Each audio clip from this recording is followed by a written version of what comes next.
അപ്പോൾ മക്കളെ, ഖാദർ കരിപ്പൊടിയുടെ തല്ല് കേസ് കുറച്ച് ദിവസമായിട്ട് തന്നെ കമൻറ്റ് ബോക്സ് മൊത്തം ഖാദറിൻ്റെ വീഡിയോയുടെ പേടിയാണോ, ഖാദറിൻ്റെ വീഡിയോ നിങ്ങൾ എന്തുകൊണ്ട് സംസാരിക്കുന്നില്ല, ഖാദറിൻ്റെ വിഷയം സംസാരിക്കുക എന്ന് പറയുന്നവർക്കൊക്കെ ഇന്ന് സമാധാനമായിട്ട് കിടന്നുറങ്ങാമല്ലോ. സോഷ്യൽ മീഡിയ ഇൻഫ്ലുവൻസർ ഖാദർ കരിപ്പൊടിക്കെതിരെ വധശ്രമത്തിന് കേസെടുത്തു. ഓക്കെ, ഇതാണ് ഇനീഷ്യലി വന്നത്. സോ ഇത് ഭയങ്കരമായിട്ട് സർക്കുലേറ്റായി. നമുക്ക് ഓൾറെഡി ഈ സാധനങ്ങൾ അയച്ചു തരാൻ വേണ്ടി മാത്രം നോക്കിയിരിക്കുന്ന കുറച്ച് കൂട്ടങ്ങളുണ്ട്. അതായത് ഏതെങ്കിലും ഒരു ഇൻഫ്ലുവൻസർ, സോഷ്യൽ മീഡിയയിൽ ആക്റ്റീവായിട്ടുള്ള ഒരാൾ, പ്രത്യേകിച്ച് റിയാക്ഷൻ അല്ലെങ്കിൽ ന്യൂസ് ബേസ്ഡ് ആയിട്ടുള്ള അല്ലെങ്കിൽ ഡേ ടു ഡേ ലൈഫിൽ നടക്കുന്ന കാര്യങ്ങൾ, സൊസൈറ്റിയിൽ നടക്കുന്ന കാര്യങ്ങളിലൊക്കെ ഒരു പോയിന്റ് ഓഫ് വ്യൂ പറഞ്ഞിട്ട് പോകുന്ന ആളുകളാണെങ്കിൽ അവരെ പ്രത്യേകിച്ച് എടുത്തു വെച്ച് നമുക്ക് സെൻഡ് ചെയ്ത് തരാൻ കുറച്ച് മഹാന്മാരും മഹതികളും ഉണ്ട്. ഇപ്പം ഞാൻ ഈ വീഡിയോ ചെയ്തുകൊണ്ടിരിക്കുമ്പോൾ തന്നെ ഹെലൻ ഓഫ് സ്പാർട്ട ഡൂഡ് ഇതേപോലെ മദ്യപിച്ച് വണ്ടി ഓടിച്ചു, പോലീസ് പിടിച്ചു എന്ന് പറഞ്ഞൊരു സീന് അങ്ങനെ വന്നിട്ടുണ്ട്. അതിനെക്കുറിച്ചുള്ള വീഡിയോ വേറെ ചെയ്യാം, അത് ഡൂഡിൻ്റെ എക്സ്പ്ലനേഷൻ വരട്ടെ, അതിനുശേഷം ഞാൻ ചെയ്യാം. അപ്പോൾ എന്താണെങ്കിലും ഖാദർ കരിപ്പൊടിയുടെ വിഷയം, ഖാദർ ഇന്നെ ഒരു വട്ടം വിളിച്ചിട്ട് ഇത് നടന്ന് അന്ന് രാത്രി തന്നെ എന്നെ വിളിച്ചിട്ട് എന്നോട് പേഴ്സണലി പറഞ്ഞിട്ടുണ്ടായിരുന്നു, എടാ ഒരു വിഷയം ഉണ്ടായിട്ടുണ്ട്, കാശ് തന്നിട്ടില്ല, അപ്പോൾ ദുബായിൽ ഇങ്ങനെ സീന് കാര്യങ്ങളൊക്കെ പൈസ തരാനുള്ളൊക്കെ ഒരു വ്യക്തിയാണ്, തമ്മിൽ വർത്താനം ഉണ്ടായി, ചൊറയായി, അങ്ങോട്ടും ഇങ്ങോട്ടും കയ്യാങ്കളിയായി, അപ്പോൾ ഇനി ഏത് രീതിയിൽ ഇത് വരും എന്നുള്ളത് അറിയില്ല എന്നൊക്കെ സംസാരിച്ചു. അപ്പോൾ എനിക്കിതിൻ്റെ ഒരു ഗ്രാവിറ്റി അത്രത്തോളം അറിയില്ല. എന്നോട് തന്നെ വിളിച്ച് പറഞ്ഞു, ഞാനത് കേട്ടു ഓക്കെ എന്ന് പറഞ്ഞു. 2 ദിവസം കഴിഞ്ഞിട്ടാണിത് ഭയങ്കര വിഷയമായിട്ട് പോലീസ് കേസും ഇത് മീഡിയ ടേക്കപ്പ് ചെയ്യുന്നതും ഭയങ്കര സീനാവുന്നതും. അപ്പോൾ നമുക്ക് ആദ്യം ന്യൂസിലേക്ക് തന്നെ ഒന്ന് പോയി നോക്കാം. ശനിയാഴ്ച രാത്രിയാണ് ഈ പരാതിക്ക് അടിസ്ഥാനമായിട്ടുള്ള സംഭവം കാസർഗോഡ് അണങ്കൂരിൽ വെച്ച് നടന്നത്. ഈ പരാതിക്കാരൻ പള്ളിക്കര സ്വദേശിയായിട്ടുള്ള അബ്ദുൾ അഹാദാണ്. അഹാദ് ഗൾഫിൽ ജോലി ചെയ്തു വരികയായിരുന്നു. ഈ ഖാദർ കരിപ്പൊടി സോഷ്യൽ മീഡിയ ഇൻഫ്ലുവൻസർ ആണ്. ഖാദർ കരിപ്പൊടിക്ക് ഗൾഫിൽ ഒരു ബിസിനസ് ഉണ്ടായിരുന്നു, അവിടെ ഒരു പാർട്ട്ണറും ഉണ്ട്. അത് ഈ മൊബൈൽ ഫോണിന്റെ ആക്സസറീസ് സാധനങ്ങളൊക്കെ വിൽപ്പന നടത്തുന്ന, വലിയ തോതിൽ വിൽപ്പന നടത്തുന്ന ഒരു വ്യവസായമാണ് അല്ലെങ്കിൽ ബിസിനസ് ആണ് അവിടെ നടത്തിക്കൊണ്ടിരുന്നത്. അവിടെ പാർട്ട്ണർക്ക് ഈ അഹാദ് പണം നൽകാനുണ്ട്, അവിടെ ഈ കച്ചവടവുമായി ബന്ധപ്പെട്ട് പണം നൽകാനുണ്ടായിരുന്നു എന്നതാണ് പറയുന്നത്.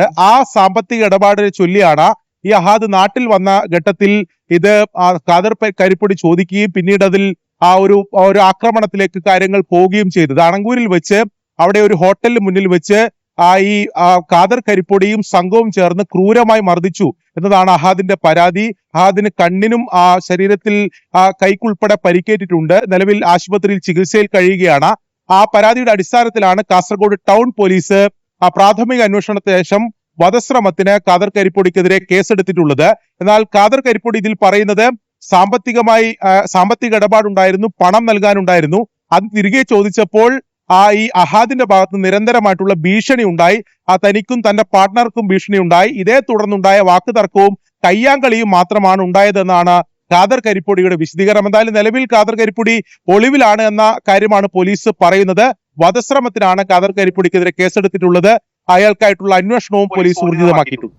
ഇതാണ് ഇനീഷ്യൽ സ്റ്റേജിൽ വന്നിട്ടുണ്ടായിരുന്ന ന്യൂസ്.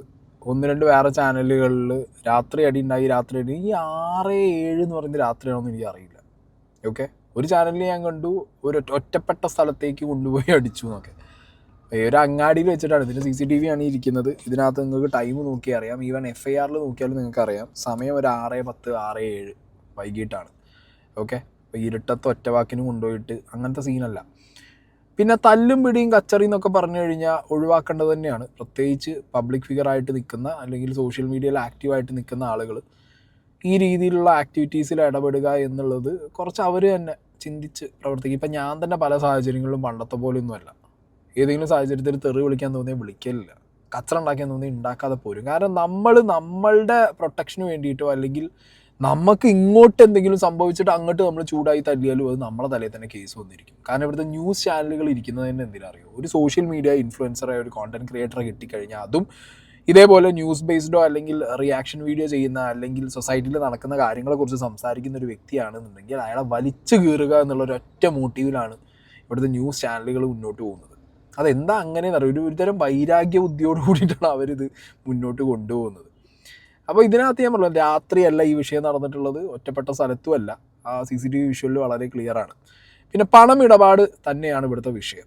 കാശ് മേടിച്ചാൽ തിരിച്ചു കൊടുക്കണം, അതിന് പകരം ഗൾഫിൽ CID വിടും, കാശ് തരാൻ കണ്ടിട്ടില്ല, കിട്ടിയാൽ മേടിച്ചോ, ഇങ്ങനത്തെയൊക്കെ ഡയലോഗുകൾ അടിച്ചു കഴിഞ്ഞാൽ ആരും പ്രവോക്ഡ്. അപ്പോൾ കാശ് ഒരുത്തൻ നമുക്ക് നമ്മൾ കൊടുത്ത പൈസ ഒരുത്തൻ തരാനുണ്ടോ, നമുക്ക് ഇങ്ങോട്ട് കടം തരാനുള്ള പൈസയാണ്, തരാനുള്ള പൈസയാണ്, കടം മേടിച്ചുകൊണ്ടായതാണ്, അല്ലെങ്കിൽ നമ്മളെ നിന്ന് എന്തെങ്കിലും ഒരു കാര്യത്തിന് കൊണ്ടുപോയ പൈസയാണ്. തിരിച്ചു ചോദിക്കുന്ന സമയത്ത് വലിയ വർത്താനം പറഞ്ഞു കഴിഞ്ഞാൽ ആർക്കാണെങ്കിലും ദേഷ്യം വരുന്നൊരു ഐറ്റം ഉണ്ട്. ഇല്ല എന്നൊന്നും ആർക്കും പറയാൻ പറ്റില്ല. ഇതൊക്കെ നാട്ടിൽ സർവ്വസാധാരണമായിട്ട് ആളുകൾക്ക് തോന്നുന്ന പ്രശ്നങ്ങൾ ഉണ്ടാകുന്ന വിഷയങ്ങളാണ്.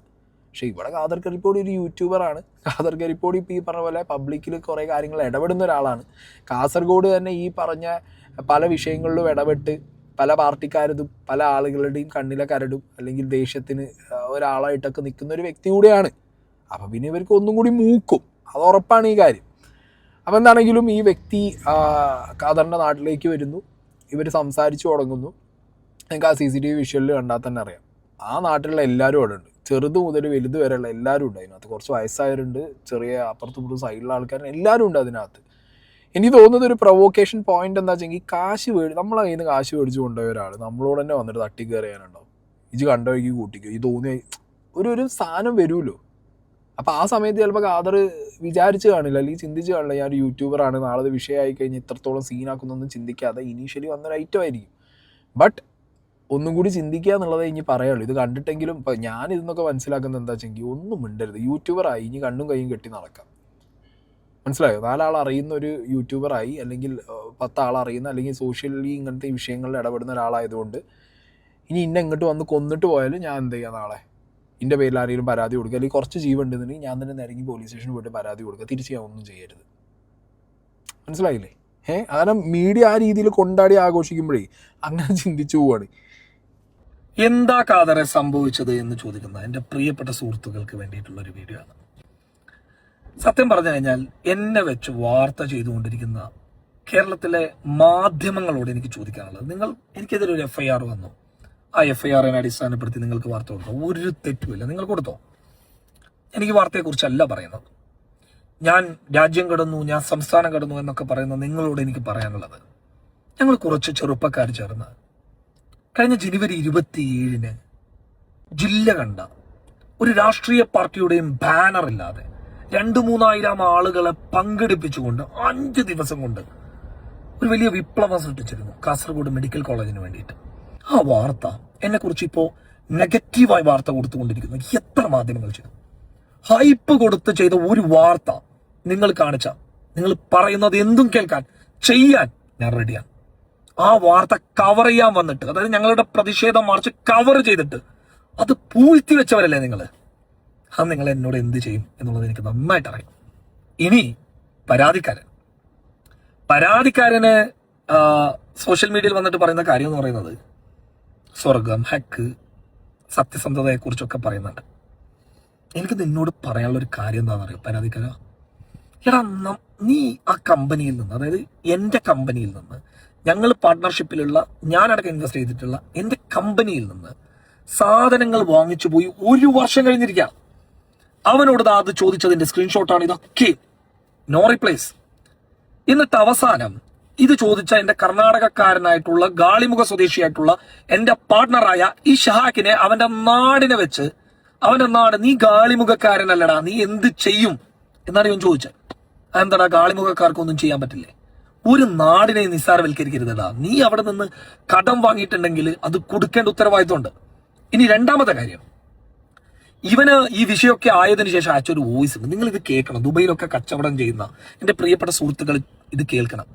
ഈ വിഷയം ആയതിനു ശേഷം ഇവൻ എന്റെ പാർട്ട്ണറിന് അയച്ചൊരു വോയിസാ, കേട്ടേക്ക്.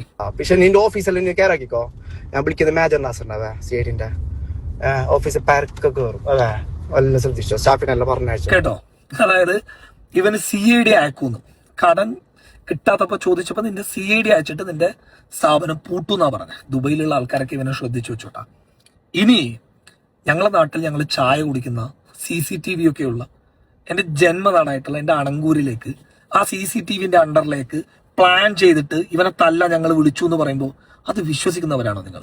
വേറൊന്നും ഞങ്ങൾക്ക് പറയാനില്ല. ബൈ. ഓക്കെ, അപ്പം ഇതാണ് ഖാദറിൻ്റെ ഒരു വേർഷൻ എന്ന് പറയുന്നത്. ഖാദർ എവിടെയും തല്ലിയിട്ടില്ല എന്ന് പറയുന്നില്ല. ഖാദർ എപ്പോഴും പറയുന്നത് തല്ലിയിട്ടുണ്ട്, തല്ല് കൊടുത്തിട്ടുണ്ട്.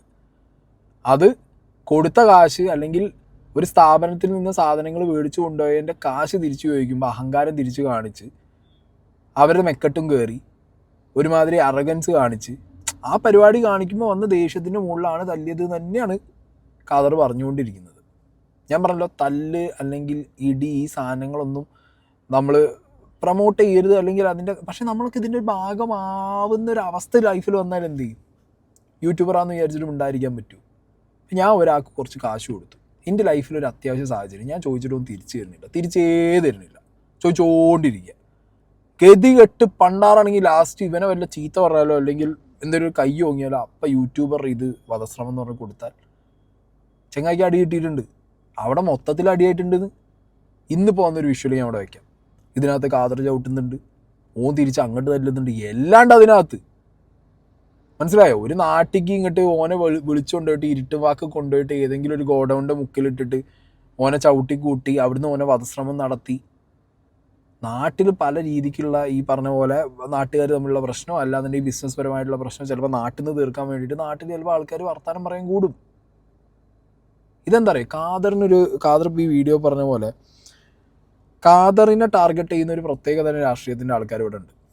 ഓക്കെ, അത് സംഘപരിവാറാണെന്നുള്ളത് വളരെ എവിഡൻ്റ് ആയിട്ട് എല്ലാവർക്കും അറിയുന്നത്. അപ്പം നാളുകളിൽ ഞാൻ പറഞ്ഞില്ലേ, ഞാൻ ചിലപ്പോൾ ഇപ്പം ഞാൻ ഇവിടെ വണ്ടി നിർത്തിയിട്ട് ഞാൻ വീഡിയോ എടുക്കാം, എൻ്റെ വണ്ടീൻ്റെ ബാക്കിൽ ഒന്ന് വേറെ വണ്ടി ഇടിച്ചാലടക്കം ഞാൻ ചിലപ്പോൾ ഇവിടെ മദ്യപിച്ച് വണ്ടിയിലിരുന്ന് വണ്ടി സൈഡാക്കിയപ്പോൾ ബാക്കിലൊന്ന് ഇടിച്ചു എന്നുള്ള രീതിയിലൊക്കെ പറഞ്ഞുണ്ടാക്കും സംഘപരിവാർ. കാരണം സംഘപരിവാറിൻ്റെ ആവശ്യം അതാണ്, അതായത് അവർക്കെതിരെ പറഞ്ഞവരെ എങ്ങനെ ഏത് രീതിയിൽ നാറ്റിക്കുക എന്നുള്ള പരിപാടി. മനസ്സിലായി? അങ്ങനെയൊക്കെ ചെയ്ത് കളയും. അങ്ങനത്തെയൊക്കെ സിറ്റുവേഷൻ ഈ ഒരു സൈബർ സ്പേസിനകത്തുണ്ട്. പിന്നെ ഖാദർ ചെയ്ത വേറെ ഞാൻ പറഞ്ഞല്ലോ, തല്ലിയതിനേക്കാൾ വലിയൊരു മണ്ടത്തരം ഖാദർ ചെയ്തത് മണ്ടത്തരമാണ്. കാരണം ഖാദർ തല്ലുക അല്ലെങ്കിൽ കൈ വെക്കേണ്ട കാര്യമോ അല്ലെങ്കിൽ ഖാദർ ദേഷ്യപ്പെട്ട ആ രീതിക്ക് പോകുമ്പോൾ ഖാദർ ചിന്തിക്കേണ്ടിയിരുന്നു, നാളെ ഖാദറിനെ ഏത് രീതിയിൽ ഒരു മീഡിയയിൽ ഇത് സാധനം ഈ രീതിയിൽ പ്രൊവോക്ക് ചെയ്ത് വിടുന്നോ അല്ലെങ്കിൽ ഈ രീതിയിൽ എങ്ങനെ അത് പോർട്രേറ്റ് ചെയ്യുന്നുള്ളതൊക്കെ ഖാദർ ചിന്തിച്ചിട്ടില്ല. ഖാദർ അതിലും വലിയൊരു സീൻ പറ്റിയത് ഖാദർ ഇത് പിടിച്ചിട്ട് മീഡിയനെ പിടിച്ചടിച്ച്. പ്രത്യേകിച്ച് ഈ മെഡിക്കൽ കോളേജിൻ്റെ ഇഷ്യൂ, ടോൾ പ്ലാസേൻ്റെ ഇഷ്യൂ ഒക്കെ ഇവർ കവർ ചെയ്തിട്ട് പുറത്ത് വിടാത്ത കാര്യമൊക്കെ പറഞ്ഞ് മീഡിയനെ കയറി ചൊറി. ഇവിടെ അങ്ങനെയാണ്. ഇപ്പോൾ ഷിയാസ് കരീമിൻ്റെ പണ്ടുണ്ടായ ഒരു വിഷയത്തിലും ഞാൻ കണ്ടിട്ടുണ്ട്, മീഡിയനെ ചൊറിഞ്ഞു. മനസ്സിലായി? ന്യൂസുകാരെ ചൊറിഞ്ഞ സമയത്ത് ഈ മീഡിയ ചാനൽസ് പിന്നെ അങ്ങോട്ട് അടിക്കും. പിന്നെ ഇവർ എന്താ ഏതാണെന്ന് നോക്കില്ല, പിന്നെ നിരന്തരമായിട്ട് ഇവർ ന്യൂസ് ഇട്ടിട്ട് അങ്ങോട്ട് ഇല്ലാതാക്കി കളയും. ആ രീതിയിലടിക്കും. ഓക്കെ, പിന്നെ പ്രത്യേകിച്ച് കാസർഗോഡ് പോലീസിനൊരു നല്ല മുഖം കിട്ടാൻ വേണ്ടിയിട്ടൊക്കെ ഇപ്പോൾ കാസർഗോഡ് കുറച്ച് സീനുകൾ, അത് ഹലൻ്റെ കാര്യത്തിൽ പറയും, കാരണം അവിടെ കുറച്ച് വിഷയങ്ങൾ ഉണ്ടായിട്ടുണ്ട്. എന്താണെങ്കിലും ഈ പരാതിക്കാരനായിട്ടുള്ള വ്യക്തി അയാൾ ഹോസ്പിറ്റലിൽ ഇറങ്ങിയതിന് ശേഷം ഒരു ന്യൂസ് ബൈറ്റ് കൊടുത്തിട്ടുണ്ട്. അയാൾ പറയുന്നത് കൊട്ടേഷൻ നൽകിയതാണ് ഖാദറിന് ഏതൊരു വ്യക്തി. അങ്ങനെ കൊട്ടേഷൻ നൽകിയതിനെ തുടർന്നിട്ടാണ് ഖാദർ കരിപ്പൊടി ഇയാളെ തല്ലിയത് എന്നാണ്. അന്ന് വിളിച്ചു വരുത്തി, പിന്നെ ആള് ഒരു ബന്ധമില്ലാത്ത ചോദ്യങ്ങൾ ചോദിച്ചു. പിന്നെ ആൾക്ക് ഞാൻ ആൻസറബിൾ അല്ലാത്തത് കൊണ്ട് ആൾക്കത് ട്രിഗറായി. പിന്നെ മുഖത്തടിച്ച് കഴുത്ത് പിടിച്ചു, പിന്നെ വലിച്ചു കൊണ്ടുപോയി. ഖാദർ മാത്രമല്ല, അവൻ്റെ കൂടെ പിന്നെ റാഷിദ് അലിയും പിന്നെ ഈ പറഞ്ഞ അഷ്റഫും ഒക്കെ ഉണ്ടായിരുന്നു. വലിച്ചു കൊണ്ടുപോയി പിന്നെ നെഞ്ഞിലേക്ക് ചവിട്ടി, പിന്നെ വേറെ എന്തൊക്കെയോ സാധനം കൊണ്ട് എൻ്റെ പിന്നിലും മറ്റേ ഇതൊക്കെ വരച്ചു. പിന്നെ അത് കഴിഞ്ഞിട്ട് പിന്നെ വേറെ എന്തൊക്കെ സാധനം കൊണ്ട് പിന്നിലേക്ക് അടിച്ചു. അഗൈൻ പിന്നെ ഇൻ്റർലോക്ക് എടുത്തിട്ട് തലക്ക് ആദ്യം അടിക്കാൻ നോക്കി. ഞാൻ തല മാറ്റിയത് കൊണ്ട് തലക്ക് കൊണ്ടില്ല. അഗൈൻ സെയിം അറ്റംപ്റ്റ് ചെയ്തു. അന്നേരം തലക്കുള്ള വേറെ കണ്ണിനുണ്ട്, അതാണ് കണ്ണിന് സിവിയറായിട്ട് പരിക്കേറ്റത്. ഒരു സോഷ്യൽ മീഡിയ ഇൻഫ്ലുവൻസറാണ്. നേരത്തെ ഇവിടുത്തെ പിന്നെ കറണ്ട് MLA ആയിട്ടുള്ള ആൾ ഇൻ്റർവ്യൂവും കാര്യങ്ങളൊക്കെ ആ വീഡിയോ കണ്ടത് ആളെടുത്ത്. പിന്നെ അതിനു മുമ്പ് പിന്നെ നമ്മളെ ഹോം മിനിസ്റ്റർ ആയിട്ടുള്ള ഈ ലൈക്ക് ഹോം മിനിസ്റ്റർ ആവുന്നതിന് മുമ്പ് ഇന്റർവ്യൂവും കാര്യങ്ങളൊക്കെ ഉണ്ട്. മേ ബി ആയിരിക്കാം, ഇൻഫ്ലുവൻസ് കൊണ്ട് തന്നെ ഒരുപാട്. ഞാൻ ഹോസ്പിറ്റലിൽ കിടന്ന സമയത്ത് ഏകദേശം 70% ആൾക്കാർ വന്ന് ഇവന്റെ എനിമീസാണ്. ഒരു കാരണവശാലും വിടാൻ പാടില്ല, ഇതുപോലെ മാനിപ്പുലേഷൻ ചെയ്തിട്ടുണ്ട്, ഇങ്ങനെ ചെയ്തിട്ടുണ്ടെന്ന് പറഞ്ഞ ആൾക്കാർ തന്നെയാണ്. പിന്നെ ഒന്നാമത്തെ സൈഡ് ബാക്കിയുള്ള 30% അവനക്ക് വേണ്ടിയിട്ട് പിന്നെ ഈ പറഞ്ഞ സോ കോൾഡ് ബായ്മാരൊക്കെ വന്നിട്ട് കോംപ്രമൈസ് ചെയ്യാൻ വേണ്ടി ശ്രമിക്കാം. ഓക്കെ, ഇതാണ് ഞാനൊരു ലഹരി അടിച്ചിട്ട് അല്ലെങ്കിൽ മയക്കുമരുന്ന് അഡിക്റ്റ് ആണെങ്കിൽ ഞാൻ വന്ന ആ സമയം എന്തുകൊണ്ട് പോലീസിനെ വിളിച്ച് ഏൽപ്പിച്ചില്ല? ഓക്കെ, ആ അടിച്ചതിന് ശേഷം പോലീസിനെ വിളിക്കുന്ന വ്യക്തി ഞാനാണ്. ഓക്കെ, ഞാനൊരു ലഹരിക്ക് അല്ലെങ്കിൽ എന്തെങ്കിലും അഡിക്റ്റ് ആണെങ്കിൽ ഞാൻ പോലീസിനെ വിളിക്കേണ്ട ആവശ്യം എനിക്കുണ്ടോ? ക്രൂരമായിട്ട് മർദ്ദിക്കപ്പെട്ടത് ഞാനാണ്, വിക്ടിം ഞാനാണ്. ക്രൂരമായിട്ട് മർദ്ദിച്ചത് അവർ 3 പേരാണ്. എന്തേ അവർ 3 പേരെ ലഹരി അടിച്ചിട്ട് വന്നിട്ട് ആക്രമിച്ചില്ലെന്നുള്ള ആൾക്കാർ ചോദിക്കാത്തെന്താ? ചോദിക്കാലോ. ഓക്കെ, അപ്പോൾ ഇതാണ് ഈ വിക്ടിമിന് പറയാനുള്ളത്. ഇതിനകത്ത് ഈ വിക്ടിമിന് ഒരു കാര്യമുണ്ട്, കാശ് മേടിച്ചിട്ട് എത്ര കാശ് കൊടുക്കാനുണ്ട് അല്ലെങ്കിൽ കാശ് എത്ര കാലം ഇയാൾ ചോദിക്കുന്നു, അത് അങ്ങനത്തെ സാധനങ്ങളൊന്നുമില്ല. കാശിനെ കുറിച്ച് കൊടുക്കാനുള്ള പൈസേനെ കുറിച്ചിട്ടൊന്നും വിക്ടിം എവിടെയും പറയുന്നില്ല. സംഗതി ശരിയാണ്, അടി കിട്ടി. അടി കിട്ടിയിട്ട് ഇപ്പോൾ വിക്റ്റിമാണ്. അപ്പോൾ പിന്നെ തല്ലിയവരെ കുറിച്ചും ആ സിറ്റുവേഷനെ കുറിച്ചും ഒക്കെ പറയുന്നുണ്ട്. ഇപ്പോൾ ലഹരിയുടെ കാര്യം പറഞ്ഞു. ഖാദർ കരിപ്പൊടി പലപ്പോഴായിട്ട് പറയുമ്പോൾ ഇതേപോലെ ലഹരി ഉപയോഗിച്ചിട്ടുണ്ട് ഈ വ്യക്തി ലഹരി ഉപയോഗിച്ച് വന്നപ്പോഴാണ് ഞങ്ങളോട് പ്രൊവോക്കായത്, അല്ലെങ്കിൽ ഞങ്ങളോട് ചൂടായത്, അതിൻ്റെ മുകളിലാണ് തല്ലി, അങ്ങനെയാണ് പറഞ്ഞത്. അങ്ങനെ ലഹരി ആരോപണം ഉണ്ടെങ്കിൽ അത് ഡെഫിനറ്റ്ലി കേസ് കൊടുക്കണം. ഖാദറിനാണെന്നുണ്ടെങ്കിൽ ഈ വ്യക്തിക്കെതിരെ ഇതേപോലെ ഒരു ലഹരി സീനുണ്ട്, ഇവ ലഹരി ഉപയോഗിച്ച് ഞങ്ങളെ തല്ലാൻ വന്നു എന്നാണെങ്കിൽ അത് കേസ് കൊടുക്കേണ്ടിയിരുന്നു. ഓക്കെ, അപ്പോൾ അത് കേസ് കൊടുത്തിട്ടുണ്ടോ ഇല്ലേ എന്നുള്ളതിൻ്റെ ഒരു ക്ലാരിറ്റി വേണം. കാരണം ഇപ്പോൾ ഖാദർ റീച്ചബിൾ അല്ല. ഞാൻ 1-2 ദിവസമായിട്ട് കണക്ട് ചെയ്യാൻ നോക്കിയിട്ട് കിട്ടുന്നില്ല. അപ്പോൾ അതിൽ കേസ് ഉണ്ടോ, ഇല്ലെങ്കിൽ തിരിച്ചു വരും കേസ് കൊടുത്തോ? ലഹരി ആരോപണം ഇപ്പോഴത്തെ മെയിൻ സാധനം ഇതാണല്ലോ. ഒരാൾ മറ്റൊരാൾക്കെതിരെ ലഹരി ആരോപണം നടത്തുന്നതാണല്ലോ ഇപ്പോഴത്തെ മെയിൻ പരിപാടി. പൈസേൻ്റെ വിഷയം ദാറ്റ് ഈസ് ദെയർ. ലഹരി ആരോപണമൊക്കെ നടത്തുകയാണെന്നുണ്ടെങ്കിൽ പിന്നെ കൃത്യമായിട്ട് കേസൊക്കെ കൊടുത്ത് അതിൻ്റെ മുകളിലാണോ എന്നുള്ള ടെസ്റ്റുകളൊക്കെ നടത്തി അത് ആ വഴിക്ക് പോകണം. അല്ലാതെ ഒന്നും ഇപ്പോൾ പണ്ടത്തെ പോലെ അവൻ ലഹരിയാണ് മറ്റവൻ ലഹരിയാണ് പറയുന്നത് ഇപ്പോൾ ആർക്കും പറഞ്ഞിട്ട് പോകാന്നുള്ള അവസ്ഥയാണ്. ഓക്കെ, പിന്നെ കാശ് എന്ന് പറഞ്ഞ സാധനം എപ്പോഴും സീനാണ്. വാങ്ങിയാൽ തിരിച്ചു കൊടുക്കണം. അല്ലാതെ അതിൻ്റെ മുകളിൽ കുറേ ഡയലോഗ് അടിച്ചിട്ടോ ഇപ്പോൾ ഇയാൾക്ക് ഈ കാശിൻ്റെ വിഷയങ്ങൾ, അതായത് ഞാൻ കാശ് കൊടുക്കാനില്ല, അല്ലെങ്കിൽ ഞാൻ കാശ് കൊടുത്ത് തീർത്തു, അല്ലെങ്കിൽ ഞാൻ എന്തുകൊണ്ട് കാശ് കൊടുത്തില്ല, അതിൻ്റെ പേരിലാണ് എന്നെ വിളിച്ച് വരുത്തിയത്, അങ്ങനത്തെ ഒരു എക്സ്പ്ലനേഷനും ഈ ഇരയായ വ്യക്തിയുടെ ഭാഗത്തുനിന്ന് ഞാൻ കണ്ടില്ല. മനസ്സിലായില്ലേ? തല്ലിയതിനെ ന്യായീകരിക്കുന്നില്ല. ഇപ്പോൾ പലരും ഇപ്പോൾ ഈ വീഡിയോ കാണുമ്പോൾ വിചാരിക്കും ഇപ്പോൾ ഖാദർ കരിപ്പൊടിനെ ഞാൻ എങ്ങനെ വീഡിയോ ഇട്ടാലും അത് ഖാദർ കരിപ്പൊടിനെ വെളുപ്പിക്കാനെന്ന് നിങ്ങൾ പറയും. പക്ഷെ നിങ്ങളൊരു കോമൺ ലോജിക്കിൽ നിങ്ങൾ ചിന്തിച്ച് നോക്ക്. നിങ്ങൾ തന്നെ ഒന്ന് ചിന്തിച്ച് നോക്ക്. അടിച്ചിട്ടില്ല എന്ന് എവിടെയും ഖാദർ പറയുന്നില്ല. അടിക്കാനുള്ള സിറ്റുവേഷനും ഖാദർ പറയുന്നുണ്ട്. പിന്നെന്താ പറയുക, ഒരു യൂട്യൂബറാണ്, ഇതുപോലുള്ള വിഷയങ്ങൾ പലതും എടുത്ത് സംസാരിച്ചിട്ടുണ്ട്. രാഷ്ട്രീയപരമായിട്ട് അയാൾ ഒരു കോൺഗ്രസ് ചായ്വുള്ള ഒരു വ്യക്തിയാണ്. അങ്ങനെയൊക്കെ പല കാര്യങ്ങളും വെച്ച് നോക്കുമ്പോൾ കുറേ ഇയാളുടെ എതിർ രാഷ്ട്രീയമുള്ളവർക്കും ഇയാൾ ഇതിന് മുന്നേ വീഡിയോ ചെയ്ത സമയത്ത് വിഷയങ്ങളുള്ളവർക്കും ഒക്കെ അതിപ്പോൾ ഞാൻ പറഞ്ഞു, നാളെ ഞാൻ ഒന്ന് വയ്യാതെ കിടന്നാലോ അല്ലെങ്കിൽ ഒന്ന് നമുക്ക് എന്തെങ്കിലും ഒന്ന് സംഭവിച്ചാലടക്കം നമ്മളടിക്കാൻ 100 പേരുമാണ്. അത് ഇവിടുത്തെ മീഡിയ അടക്കം 100 പേരുമാണ്. നമുക്ക് ആലോചിക്കാൻ പോലും പറ്റാത്ത സ്ഥലങ്ങളിൽ നിന്ന് അടി വരും. അത് ബിഗ് ബോസ് പോയൊക്കെ തിരിച്ചു വന്നപ്പോൾ ഞാൻ അനുഭവിച്ചിട്ടുള്ള ഒരു വ്യക്തിയാണത്. അപ്പം അങ്ങനത്തെ സാഹചര്യത്തിൽ നമ്മൾ റെസ്പോൺസിബിൾ ആവുക എന്നുള്ളൊരു കാര്യമുണ്ട്. മനസ്സിലായില്ലേ? അത് റെസ്പോൺസിബിൾ എന്ന് പറഞ്ഞ സാധനം, അത് നമ്മൾ റെസ്പോൺസിബിലിറ്റി നമുക്കുണ്ട്. അത് നമ്മൾ കീപ്പ് ചെയ്യണം. അത് ഖാദറിൻ്റെ ഭാഗത്തുനിന്ന് കുറച്ച് കുറഞ്ഞു, കുറച്ചല്ല നല്ലോണം കുറഞ്ഞു, കുറച്ചധികം കുറഞ്ഞു. ആ റെസ്പോൺസിബിലിറ്റി ഖാദർ കീപ്പ് ചെയ്യേണ്ടിയിരുന്നു. അതായത് എന്തൊക്കെ പറഞ്ഞാലും കൈ വെക്കാതെ ഇരിക്കുക. കാരണം ഞാൻ നാളെ ഇതേപോലെ വിഷയങ്ങളിൽ സംസാരിക്കേണ്ടതും അല്ലെങ്കിൽ സംസാരിച്ചിട്ടുള്ളൊരു വ്യക്തിയാണ്, നിയമത്തിൻ്റെ വഴിക്ക് പോട്ടെ എന്ന് പറഞ്ഞ് വിടാമായിരുന്നു. പക്ഷെ പ്രൊവോക്ഡ് ആയി അയാൾ ചെയ്തു. അതിനുള്ളത് അയാൾ അനുഭവിക്കണം. ഇപ്പം അയാൾ ഒളിവിലാണ്. ഓക്കെ, എനിക്ക് തോന്നുന്നില്ല കേട്ടോ ഈ രാഷ്ട്രീയക്കാരൊക്കെ അയാളെ പ്രൊട്ടക്റ്റ് ചെയ്യുന്നുള്ളത്. രാഷ്ട്രീയക്കാരൊക്കെ യൂസ് ആൻഡ് ത്രോ ചെയ്യാന്നല്ലാതെ പ്രൊട്ടക്ഷനൊന്നും വരുമെന്ന് എനിക്ക് തോന്നുന്നില്ല. അപ്പോൾ എന്താണെങ്കിലും ഖാദർ പോലീസിന് കീഴടങ്ങി അന്വേഷണവും കാര്യങ്ങളൊക്കെ മുന്നോട്ട് പോയിട്ട് ഒരു വ്യക്തതയിൽ കാര്യങ്ങൾ തെളിയട്ടെ. ഞാൻ എഗെയിൻ പറയുന്നു, മീഡിയയുടെ ഇവിടുത്തെ കഴപ്പ് എന്ന് പറഞ്ഞു കഴിഞ്ഞാൽ മീഡിയക്കാരെ ചൊറിഞ്ഞു. ഓക്കെ, കൃത്യമായി മീഡിയനെ പറഞ്ഞോട് കൂടിയിട്ട് മീഡിയക്കാരെ ഇളകി. ഇനിയിപ്പോൾ ഈ പറഞ്ഞ പോലെ ഖാദറിനെതിരെ എന്തൊക്കെ കിട്ടിയാലും അതൊക്കെ കൊണ്ട് മീഡിയ വരും. അത് ഇവിടുത്തെ എന്താ പറയുക, ന്യൂസ് ചാനൽസ് കുറച്ച് കാലങ്ങളായിട്ട് സോഷ്യൽ മീഡിയനെ അടിക്കാൻ വേണ്ടി ഉപയോഗിക്കുന്ന ഒരു തരം പാറ്റേൺ ആണ്. നല്ല കാര്യങ്ങളൊന്നും അവർ ചെയ്യില്ല, അല്ലെങ്കിൽ എടുത്ത് കാണിക്കില്ല. അതങ്ങനെയാണ് അവർ, പറഞ്ഞിട്ട് കാര്യമില്ല. അവരിൽ നിന്ന് അത്ര എക്സ്പെക്ട് ചെയ്താൽ മതി എന്നേ പറയാനുള്ളൂ. സോ ഖാദറിൻ്റെ വിഷയം ഇതാണ് എനിക്ക് പറയാനുള്ളത്. ഓക്കെ, ഇനി എൻ്റെ ഇതേപോലെ ഞാനടക്കമുള്ളവർ ഞാനൊക്കെ ഇങ്ങനെ ആലോചിച്ച് പോകും, അയ്യോ ഒരു സമയത്തും നമ്മളെ കയ്യിൽ നിന്നൊന്നും പോകരുതേ, കൈ വിട്ട് പോകരുതേ, ഒരു തെറി വിളിക്കുകയാണെങ്കിൽ പോലും കയ്യിൽ നിന്ന് പോയി. കാരണം ഒന്നും ചെയ്യാൻ പറ്റാത്ത അവസ്ഥയുടെ, നിങ്ങളൊന്ന് ആലോചിച്ച്, ഒന്നും ചെയ്യാൻ പറ്റാത്ത അവസ്ഥ. എന്ത് ചെയ്താലും നമ്മളാണ് കാരണം, അല്ലെങ്കിൽ നമ്മളാണ് അതിൻ്റെ റീസൺ, അല്ലെങ്കിൽ ഓൻ അങ്ങനെ ആയതുകൊണ്ടാണെന്ന് പറയുന്നൊരു സമയം. അതാണ് ഈ ഒരു യൂട്യൂബ് അല്ലെങ്കിൽ ഈ പറഞ്ഞ വിഷയങ്ങളിൽ സംസാരിക്കുന്ന ഒരു വ്യക്തി എന്നുള്ളത് കൊണ്ട് ഇപ്പോൾ ലൈഫിൽ ഏറ്റവും കൂടുതൽ പിന്നോട്ടം പോകുന്നത്. കാരണം പറയാൻ പറ്റില്ല, പറഞ്ഞു കഴിഞ്ഞാൽ ഇതാണ് വിഷയം. അല്ലെങ്കിൽ എന്തെങ്കിലും ഇപ്പോൾ നമ്മളെ സ്വന്തം സെൽഫ് ഡിഫെൻസ് ചെയ്താൽ പോലും നമുക്കൊന്നും പറയാൻ പറ്റാത്തൊരവസ്ഥയാണ്.